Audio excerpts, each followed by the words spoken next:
Good morning. Good morning. Ooh, How are you? I'm good. How are you doing? No, I'm fine. I'm just waiting for this snow. I know. I'm like, it's just eerily quiet outside. No one's Mm-hmm. moving. I was like, the clouds look funny. I'm like, uh-oh. Exactly. Uh-oh. We might be on to something today. Yeah. God's trying to tell you something. Mm-hmm. Oh my goodness. Oh my goodness. All right. Let me see. I'm trying to get all this stuff together. I ordered another laptop because my other laptop, um, the one that I normally work with, like this one is supposed to sit here. It lives right here.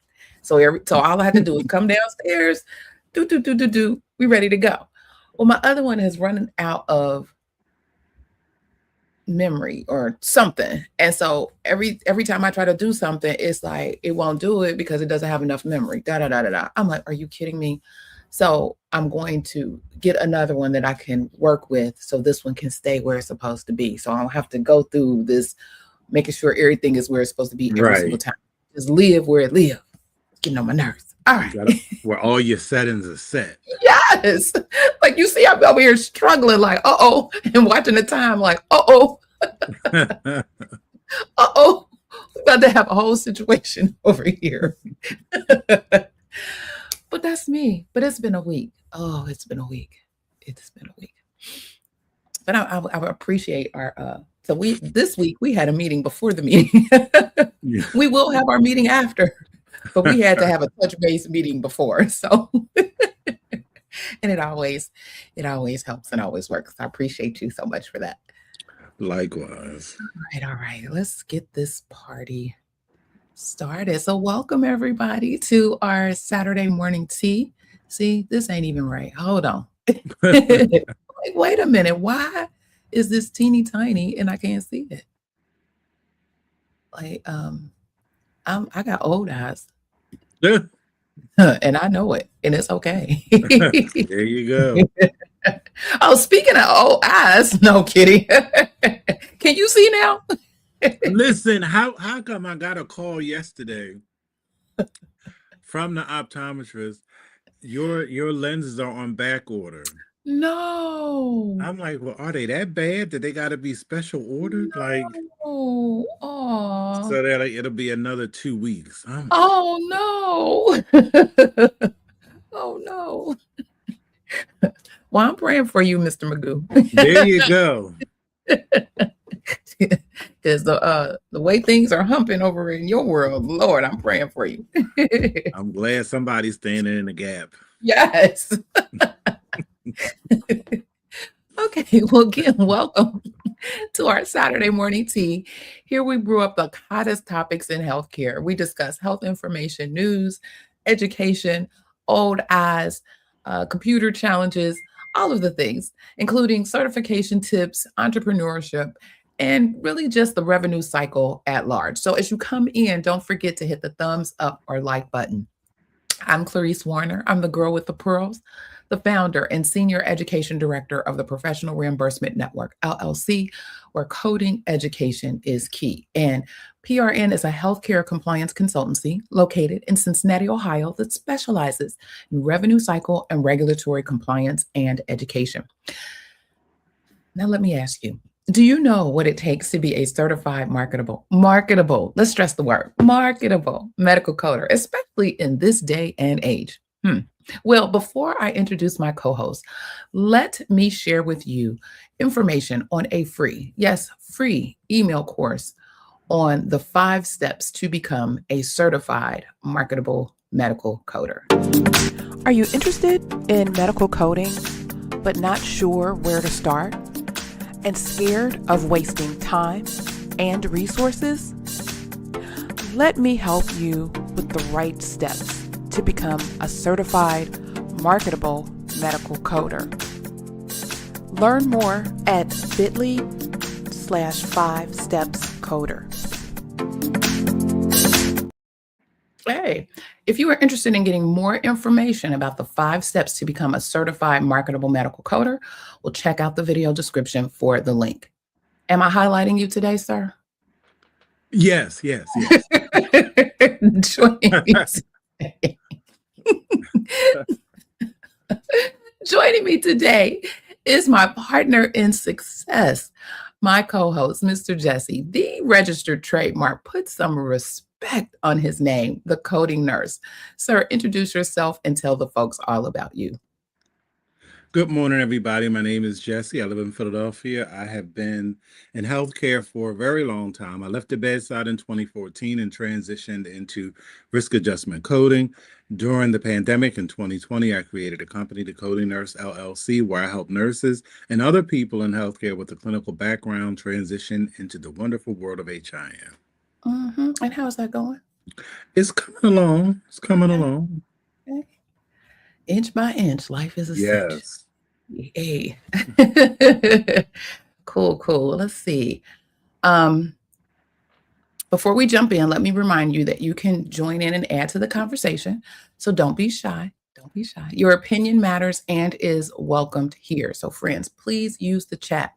If you have a question, let us know by putting a Q first so that we don't miss it.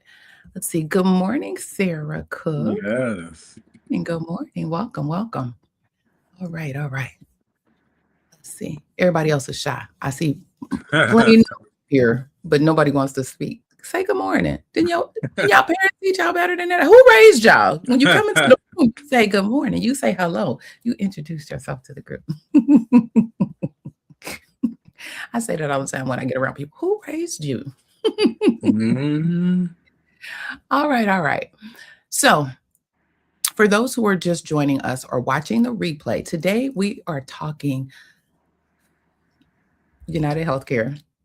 Well, they just on top of mind, aren't they? United Healthcare Policy Alert, Modifiers and Reimbursement 2026. We talked about them last week with a whole doozy of information. And this week we're adding to that. But first, let's get into our church announcements, shall we?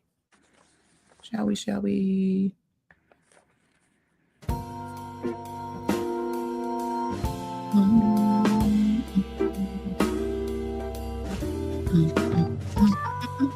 Hey.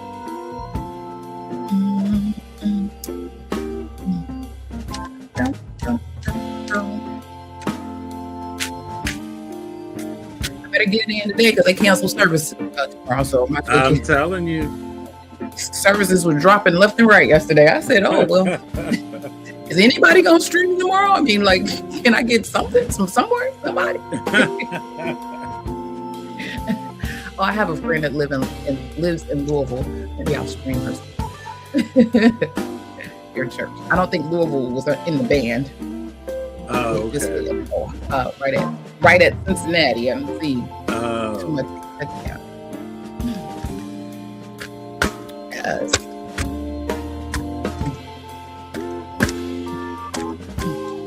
All right.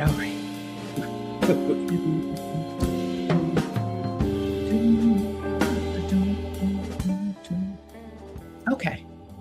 So today, I don't know if you've checked for AHIMA members. I don't know if you've checked your email boxes.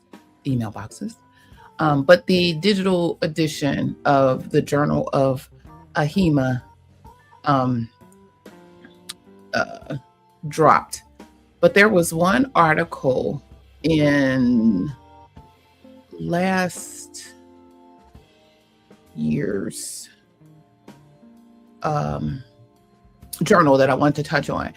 I don't know if this popped over because it's dated December 1st. So I don't know if it popped over into the new magazine or they had it in December, but nevertheless, look at that. It caught my eye.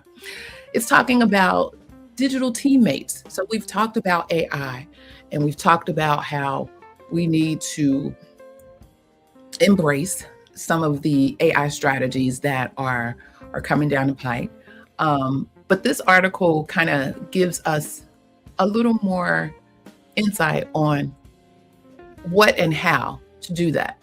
I'm gonna do for my PRN TSIP, I'm gonna do a deeper dive into this and really look at some of the how in establishing some of the things that they mentioned. So it's the title is Digital Teammates Leveraging AI Tools for Real World Efficiency. And it's very interesting, a lot of information, a lot of research from various organizations and AHIMA talking about the importance of upskilling the workforce, things that we have talked about already, right? Okay. So, but then it talks about how to use AI for some practical applications that will help us in some of the tasks that we do, such as, sending emails or writing reports based on information.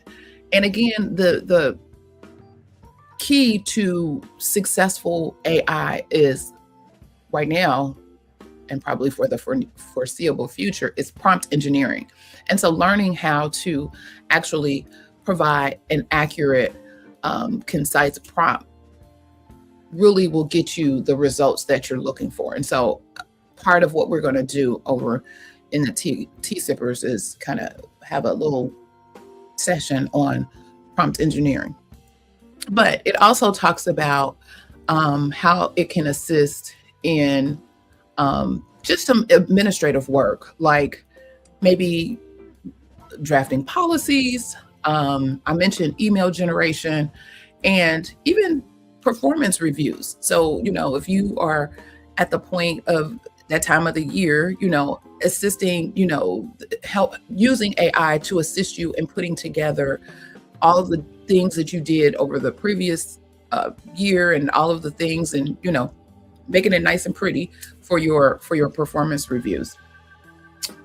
As you all know, that take a lot of time, time that most people don't have anymore. But I was just thinking that. Yes, it takes a lot of time. And so allowing AI to assist you with putting some of, if you were keeping like a running list and plop all of that into a great prompt, it'll assist you in pulling that out. They also mentioned your favorite thing, data analysis, and how using data and visualization tools can be helpful in, quickly compiling charts and pivot tables and, just showing business analysis of these statistics that folks are looking for and needing in this day and age. They also talk about creating action plans.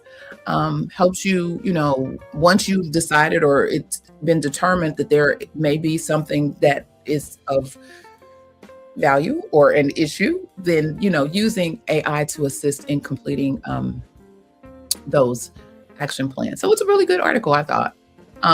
Probably also coming from, I went to a couple of AI sessions within the past couple of weeks. I was like, first of all, I don't even have time for this. So I recorded most of them because they are a lot, like 2-3 days, ma'am and sir.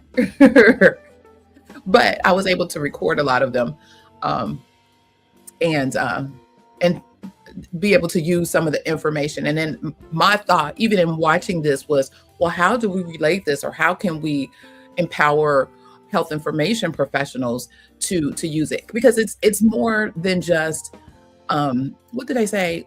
These are the items in my refrigerator. What kind of meal can I make tonight? It's more than just that. It's more than just asking questions like you would ask Google. It's so much more than that. There are some that you can use for actual tasks. I actually have a task that I run through AI where it assembles information from various sources and plops a summary in my email every morning at 6 o'clock. So I don't have to go run looking for stuff. Stuff comes to me, that kind of thing. There's one that's perfect for like project management. And so you have projects, things that you're going to do over and over again, which are tasks within the project, but you provided the overall template or the overall information, and then you just feed it every time you need to add something to the project, or feed it if you need to pivot or put some additional things. I mean, it's useful. It's helpful. It's helping me. You don't have to re-engineer this and start from scratch every time. It helps it. Go ahead. Were you gonna say something? I saw you leaning. Yeah, I think a lot of people just have to learn how to do a deeper dive with and it all comes down to prompt engineering, because like my tutor for Final Cut Pro, he told me that how he found my ad is that he has a prompt in AI where they scan Craigslist ads in certain cities, and when it's something that he's interested in or that meets his qualification, he gets a notification. Wow, look at that. That's entrepreneurship 101. You ain't got to go out there. It brings the business to you, and then you just do your work, your magic, and reaching out and having a conversation. Look at that. I love that. I love that. Good morning. Good morning. Oh, I think Yay's won. Okay. I'm like, okay, welcome. Good morning. But yeah, so I'm gonna put together some stuff. So for our PRNT sippers, hold on, buckle up. I got some stuff for y'all. All right, Mr. Jesse, did you have any church announcements for the good of the only church announcement that I want to make today is I just want to tell anybody who is interested in learning CDI, you have to learn medical coding first. That's the church announcement. Don't let them people tell you to come on over here, leave your job, your good paying job, your good government job, good paying job, and come over here, and then you find out the real. So you can go ahead and take a weekend course if you want to.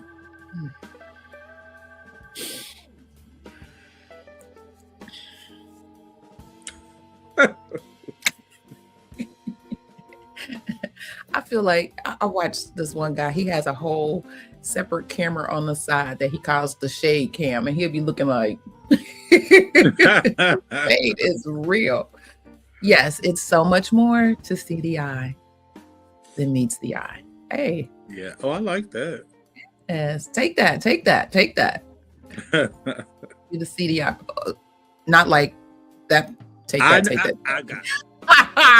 We're not going to incorporate that in our in our business. No, sir. We don't need that kind of smoke. No baby oil needed. No. We are on one today. Okay. I pause that. All right. Well, let's get started.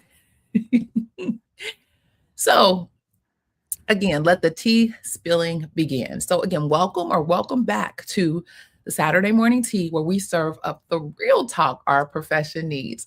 I'm Clarice Warner, the girl with the pearls, and my partner in success, the coding nurse. And if you're new here, welcome. We meet every Saturday morning, 9 a.m. Eastern Standard Time, to demystify medical coding, billing, and everything that keeps healthcare revenue flowing.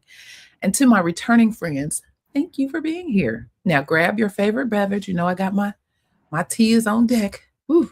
Settle in. No judgment on what your favorite beverage may be. No judgment. But come on, settle in. All right. So today's topic is urgent and actionable, because in just a few short weeks, some of this stuff takes effect.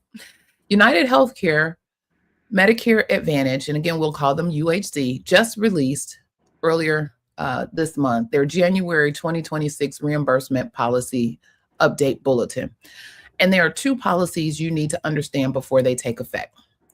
First of all, mark these dates, February 1, 2026. Again, just a stone's throw away. And this one is for anatomical modifier requirements. And then for April 1st, 2026, for professional and technical component changes. UHC is one of the largest Medicare Advantage payers in the country. When they make policy changes, they're setting precedents that often ripple through the entire industry. And this isn't just about compliance, it's about protecting your revenue Everybody has talked about or grumbled about and groaned about the revenue that they're receiving in this healthcare climate. Hold on to your revenue. Learn the game. Play by the rules. You can hold on to your revenue. You won't have to groan as much. Anyway, here's my promise to you today. By the end of this episode, you'll know exactly what's changing, why it matters, and what specific steps to take before these deadlines. Again, no jargon, no confusion, just actionable information you can implement immediately. So let's make it simple together. All right, let's start with the anatomical modifier requirement policy that's effective February 1. So we know modifiers. Prayerfully, you know modifiers, but if you're new out here, modifiers are part of what you do in health information, specifically in medical coding, and modifier usage in billing as well. Think of modifiers as storytellers. They tell the payer not just what you did, but where you did it. Left knee, left thumb, right index finger. That specificity matters a lot. This applies to two major groups: your surgical codes, which are in your current procedural terminology or CPT book under the 10,000 through 69,999 series. The standard, and then CPT is the standard codes that we use for procedures, if you didn't know. And then also for radiology codes, and this is your 70,000 series, all of your imaging procedures. So here's the framework. I'm going to make this super, super easy. Rule number 1, for specific digits, that's fingers and toes, digits, use these modifiers, FA through F9. For fingers, think F for fingers, and TA through T9 for toes. Think T for toes. Look at that. Look at God, just making it easy. Rule number 2, for everything else with sides, use left or LT for left and RT for right. And our favorite modifier, modifier 50 for bilateral. That's for both sides. LT, RT, and 50. Yes. All right. Let me make this concrete with some scenarios. Example number 1. You repair a laceration on the patient's right middle finger. Use the surgery code with modifier F7, right middle finger. That modifier tells the complete story. So you have your code, and then you want to be specific with where this occurred with that particular modifier add-on. Example number 2, you perform your surgeon performs a knee x-ray on the left side, or there could be providers out here listening, and welcome. I'm glad you're here. Use the radiology code with modifier LT. Just that simple, because the x-ray is on the left side. LT, left. Yes. Example number 3, the patient needs injections in both shoulders. Which modifier do you think we're going to use? Oh. Yes, say it. 50. Wait a minute, I get to do this. Hold up. Absolutely. Okay. Use modifier 50 to indicate bilateral. Yes. So without proper modifiers, here's what can happen. And we've seen this countless times. Monday, you perform surgery on the left knee. Wednesday, same patient needs surgery on the right knee. You submit both claims without left and right modifiers. And the result? The second claim gets flagged as a duplicate and denied. Now, your billing team spends hours on appeals, your payment is delayed, and everyone's frustrated, all because of 2 little letters. If modifiers aren't red tape, they're your protection against denials and your proof that you performed legitimate separate services. So let's look at some action steps before the February 1st gets here. Audit your super bills. Are modifier options clearly available? We talked about this yesterday at our meeting before the meeting. Update your system. Build in alerts that require modifiers before submission. Train your clinical staff. Providers must document the specific anatomical site. Educate your coders. Create quick reference guides for their workstations. Test your claims. Run practice scenarios through your system now. You have the time, a couple weeks or about a week, few days. It's about to snow. You ain't got nothing but time. So run them through your system now and don't wait. All right, let's talk about the professional technical component policy that becomes effective April 1st, 2026. Now, this one particularly affects practices providing both office visits and imaging. First, let's clarify what we mean by components. When it comes to radiology services, there typically are two parts. You have the technical component. The technical component is comprised of the equipment, the supplies, and the technologist's time, the actual image capture. So when you go in, you have the big machine, you have the alcohol swipe, the gown, the gooey juice stuff that they may have to put all of that. And then the person actually pressing the buttons or whatever on the computer. All of that is the technical component. Then you have the professional component. And this is the physician's interpretation and written report. So this is where the output of all of the technical component comes into play, and the provider is reviewing that information and providing a written report of the findings. Oh, we have a radiology coder in our chat. Well, oh, see, Sarah. Well, on the other stuff. I'm sorry. Yes. Well, welcome. All right. Yay. Okay, and they can hire me to help. Yeah, All right, come on. absolutely. I see that CR.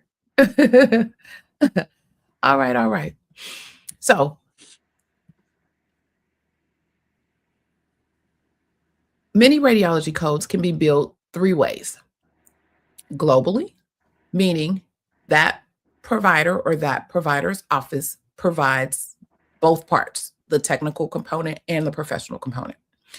The professional only, so then the provider is only providing the report and their interpretation. And then with the professional only, you add modifier 26 to the radiology code. For the technical component only, again, person is just coming in, getting the test, equipment, supplies, technologist time. There's no interpretation, there's no report involved. Then you would use the radiology code and add the TC modifier. So here's what's new. All of that is, baby, you should know this. That's radiology 101. Here's what's new. When you bill an evaluation and management service, or E&M, like an office visit and a radiology service on the same day for the same patient by the same provider, you must attach a full interpretation report to get separate reimbursement for the professional component. Let me emphasize, full interpretation report. Now, there's a big difference between a review, which is quickly looking at an image to guide your medical decision-making, and a full written interpretation. This is a formal report with specific requirement elements. So there's different things that you need to put on there. Your review is bundled into your E&M service. If you did a quick review, it may say something like chest x-ray shows no acute finding. That's just a quick review. That piece is bundled into the E&M. The full interpretation is separately billable. Indication, chest pain, technique, 2-view chest x-ray, findings, heart size normal, lungs clear, no acute infiltrate. Impression, no acute cardiopulmonary process. You see the difference? You understand? Mm-hmm. You go get a few more coins over here for the full interpretation because you put in a few more seconds, minutes of work. Mm-hmm. The second one is a standalone document that could be sent to another physician or placed in the medical record as a complete interpretation. Mm-hmm. Let me tell you about Dr. Martinez. This is a composite of situations I've seen, and I'm sure those who are out there who do radiology have probably seen as well. Dr. Martinez is a family physician. A patient comes in with ankle pain. Dr. Martinez performs a comprehensive office visit, examines the ankle, and orders an x-ray. The patient walks down the hall, gets the x-ray, and returns. Dr. Martinez pulls up the image, takes a quick look, and writes in the visit note, ankle x-ray negative for fracture. Question: can Dr. Martinez bill separately for the professional component of that x-ray? No. Absolutely not. Try it if you want to. Not based on what's documented. That quick review and note is part of the medical decision making already covered by the E&M payment. But wait, what if Dr. Martinez goes into the radiology module, formally interprets the x-ray, and creates a separate report with indication, technique, findings, and impression? Now, that professional work can be billed separately if the report is attached to the claim. Caveat there. All right.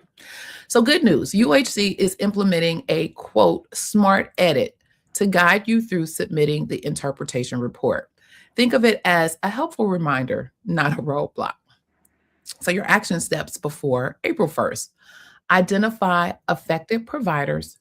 So who in your practice does both E&M and imaging?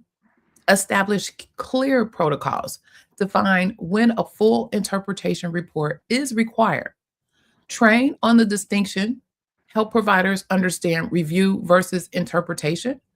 Update billing workflows. Determine how reports will be attached to claims. Talk to your EHR vendor. Can your system auto-generate and attach reports?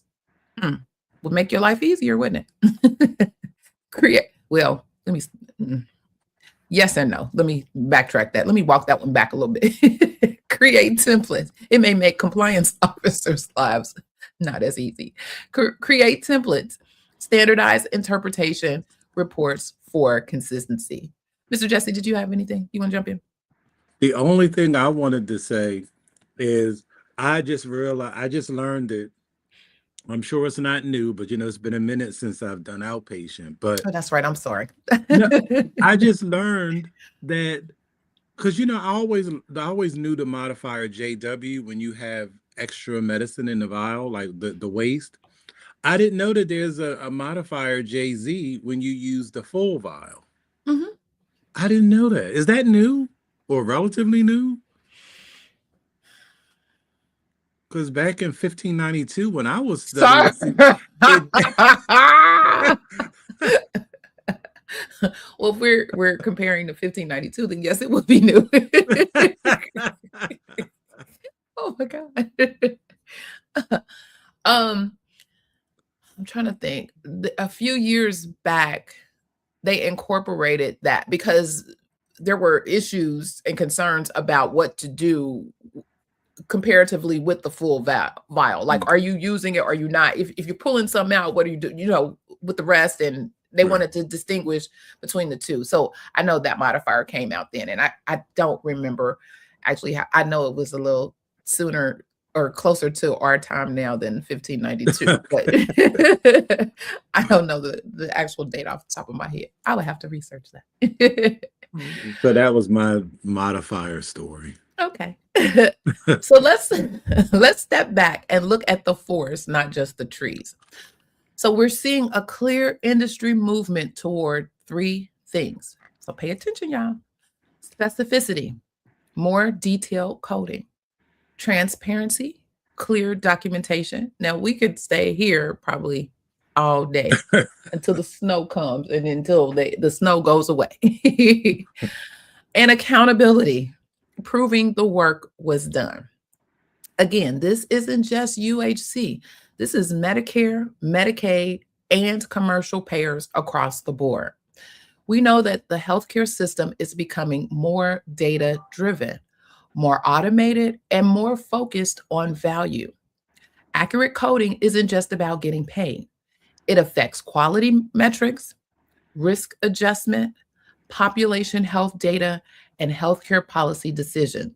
Now, all of these things have been around for a very, very long time. People just didn't necessarily equate what the medical coders were doing with some of these things. Somewhere along the way, an aha moment happened, and it was like, oh, no.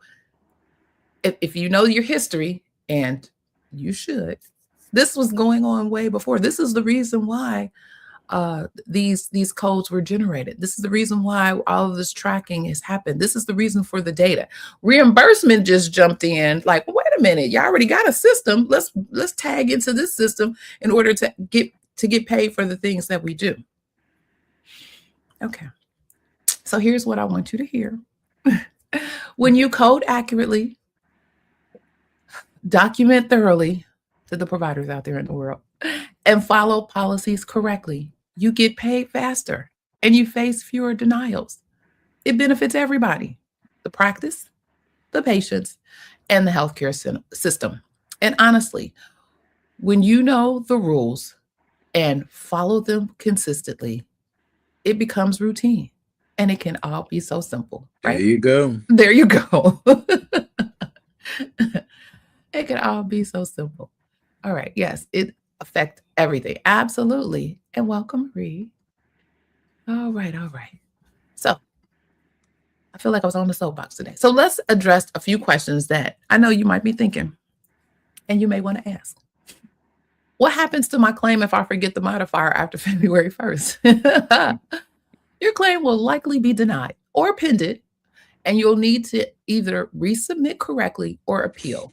But both create delays and extra work. So the solution, build your quality checks into your workflow so modifiers are automatically captured. Don't let that claim go out the door and you have to now chase it down and figure out and do why. Okay. And if you have to resubmit, make sure you use the resubmission code, because that's going to be another problem. Absolutely. Does this apply to all United Healthcare plans? Well, these specific updates are for UHC Medicare Advantage for now. However, I always recommend following the most stringent requirements. So if you're coding correctly for Medicare Advantage, you're likely compliant with other payers too. So when in doubt, CMS guidelines are your gold standard. My practice management system doesn't support attachments. Now what?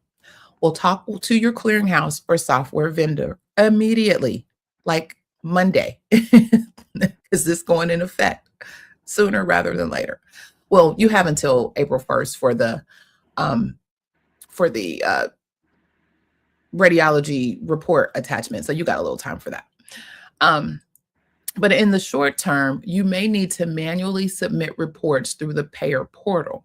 So don't let this be an excuse for non-compliance. Learn that portal, get out there and understand what it entails and how to use it. How detailed must the radiology report be? Well, it must stand alone. It must be a separate report. Think OpNote. It's a separate report.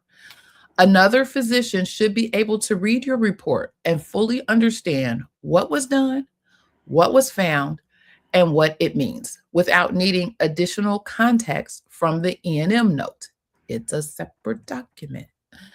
Include the indication, technique, findings, and impression at a minimum.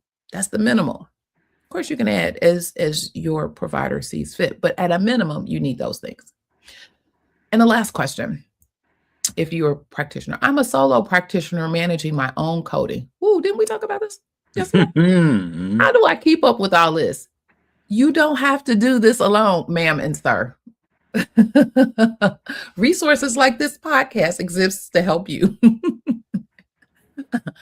You can hire somebody. It's okay. The money that you will save or recoup in making sure things are done correctly will pay that person's salary and then some. How about that? Think about that. You can also consider learning from or understanding our professional organizations like the AAPC or AHIMA, subscribing to coding newsletters, and partnering with coding educators. We can help.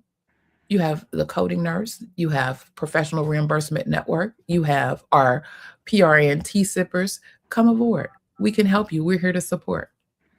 Check us out. All right. So here's your game plan. And I want you to actually do these things, not just nod along, like, especially if this applies to you. If you're coding for surgeries, if you're coding for radiology, this is all in your wheelhouse. So on Monday, I hold a 30-minute team meeting. Share this video. I might even make it smaller. If you reach out to me, I'll give you a clip. Make sure everyone, providers, coders, billing staff, understands what's changing and when. Tuesday through Wednesday, audit your systems. Check the super bills, the templates, and your practice management software, and look to see where there may be some gaps. On Thursday, vendor outreach day. Contact your EHR vendor, your practice management system, and clearinghouse. Ask specific questions about how they're supporting these changes. Hopefully, they know and they're on board, but you may be providing them with some education, depending on who your people are. Because I'm sure the big carriers, they all over this. Some of those smaller ones, maybe not as much. So you may be providing some additional education and didn't even know it. On Friday, create or update written protocols. Document your new workflows in writing, so everyone has a reference. SOP. Ring. Does it sound familiar?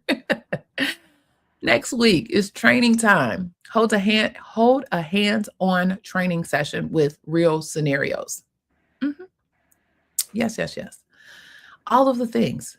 This is what actually needs to happen when the changes come into play that impact not only you, but your practice and your patients. And here's what I want you to remember. These policy changes might feel overwhelming, but you're capable, you're professional, and you care about getting this right. So these updates aren't designed to trip you up. They're designed to create clarity. Remember, we tell you all the time, they tell you what to do. They outline it all the time. But hey, this is what we need to see. And if we see it, yay. If we don't, you and your feelings, because your coin will be held. And then you have to play this whole game of how to get it back and da-da-da-da-da. Why?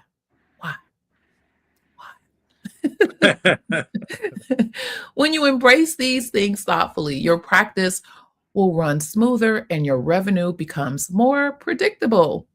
And you can pay people, right. And you can pay yourself. And that means you can focus on what truly matters, excellent patient care. Mr. Jesse, do you have anything? I just think this was great. I mean, it covered a lot, and it made it really, really simple and easy to understand, because these changes are going to be implemented, and if you don't do them, your revenue is going to be affected. Oh, yes. So if you found this helpful, and I hope you did, here's how to stay connected. Subscribe to the Saturday Morning Tea on YouTube.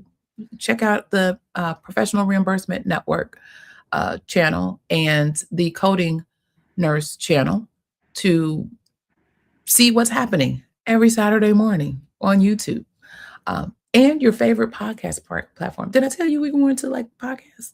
If only I can get my workflow together quicker where I can put them over there. But we have some podcast places, so you can listen to our lovely voices at your leisure. Hit that notification bell so you never miss an update, and like and comment below. Tell me, what's your biggest challenge with these policy changes? And let us know what topics do you have and you may want us to take a stab at in our own quirky kind of way.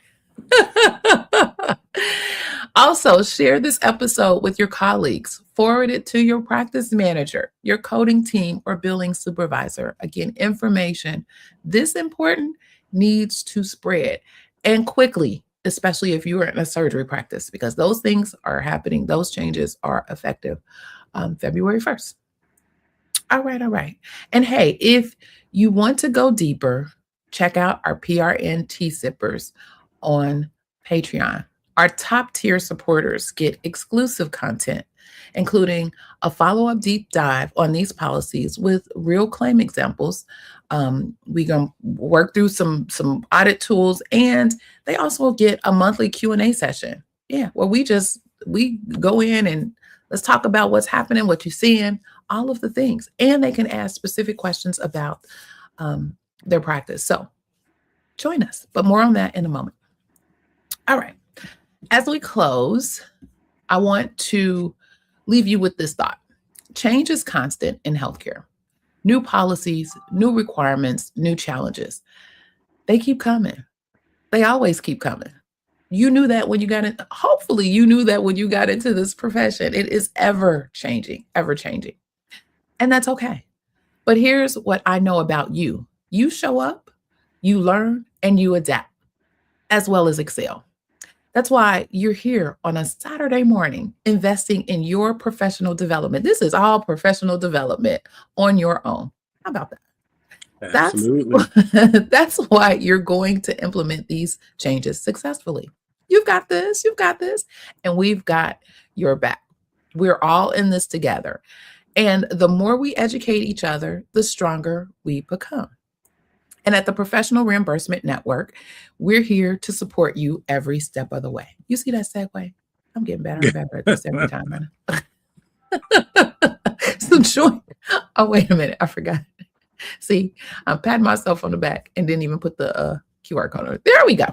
So join our community at the Professional Reimbursement Network, LLC. We provide ongoing education, compliance updates, and practical strategies for navigating this complex environment of healthcare revenue cycle. You don't have to figure this out alone. So if you're thirsty for fresh perspectives on the healthcare revenue cycle, by becoming one of the PRNT sippers, you'll join a community of sharp minds who savor the complexities of the healthcare revenue cycle. Why sip alone when you can steep in knowledge together? Come, let's spill the tea on industry insights. Here's what you can expect as a valued member of the Tea Sippers. Exclusive healthcare insights. So gain access to in-depth articles, webinars, and resources covering the latest healthcare trends, compliance updates, and revenue cycle best practices. Early access. Be the first to receive expert insights and guides, ensuring you stay ahead in the ever-evolving healthcare industry. Personalized support. Enjoy direct access to our team of experts for guidance on medical coding, compliance issues, and revenue cycle management. We're here to answer your questions and support your professional growth. We drop gems every week. Every week. And my personal favorite, community connection. So join a private community of healthcare professionals where you can network, share experiences, and collaborate on finding solutions to common challenges. So by supporting us, you're not only advancing your healthcare knowledge and career, but also contributing to the success of the Professional Reimbursement Network, LLC, a resource that empowers healthcare professionals like you to thrive in their roles, goals, and dreams. So thank you in advance for considering becoming a member of the PRNT Sippers. For as little as $1 per month, you can join the community. Check out the link in the description of the video. Your support means the world to us, and we look forward to helping you excel in the world of health information and healthcare revenue cycle. Yay! All right, for our Saturday morning tea family, thank you for spending your Saturday morning with us. We know your time is precious, and we don't take it lightly that you chose to spend it here with us. At the Saturday Morning Tea, you know we're all about building a community of savvy, informed, marketable healthcare professionals. So again, like, share, subscribe, and comment. Let's grow this community together. Mr. Jesse, do you have any final closing thoughts? My only closing thought is what you just said, marketable. Ding, ding, ding. That's it. So join us. Oh, we won't be here next Saturday. I'll be getting on a cruise ship. So we won't be here next Saturday. Good. Y'all know I need to see some ocean. I need some ocean on my toes. So join us the following Saturday, but we'll keep you updated when we come back. But I still got some stuff. Where we'll talk about more coding insights, more policy things. I do believe Anthem has dropped some information, and I'll definitely make sure the T-Sippers that you get that information, even if we don't talk about it until I get back. But until then, keep coding with confidence, keep learning with purpose, and keep shining your light. This is Clarice Warner, the girl with the pearls, reminding you that when we lead with knowledge and integrity, we can navigate any challenge. Mr. Jesse. I couldn't say it any better. That's a perfect ending. Yes. All right. Well, remember, be safe, especially in whatever snowy weather. If you in a balmy weather, well, you be safe too. Yeah. Be kind and don't wish for it, work for it. Until next time, take care. Have a good weekend. Bye-bye. Bye.